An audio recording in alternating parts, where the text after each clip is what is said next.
നീ ഞാൻ ഒരു സീക്രട്ട് പറയാം, നീ ആരോടും പറയരുത്. സത്യം വിട്. ഞാൻ ആരോട് പറയാ? സത്യം വിട്. അമ്മയാണ് സത്യം വിട്. സത്യം.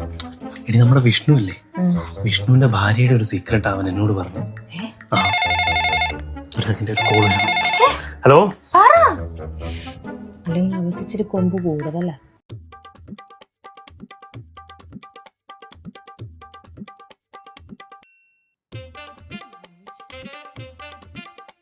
ഓക്കെ ശരി.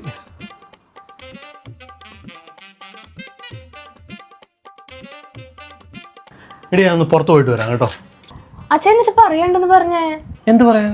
സീക്രട്ട് ഉണ്ടെന്ന് പറഞ്ഞില്ലേ? ഞാൻ പറഞ്ഞു. വിഷ്ണുവിന്റെ ഭാര്യയുടെ എന്തിട്ടാന്ന് പറഞ്ഞേ? വിഷ്ണുവിന്റെ ഭാര്യയുടെയോ? ഇപ്പൊ തന്നെ ഇവിടെ വന്നിരുന്ന് പറഞ്ഞില്ലേ? ഞാൻ അങ്ങനൊന്നും പറഞ്ഞിട്ടില്ല.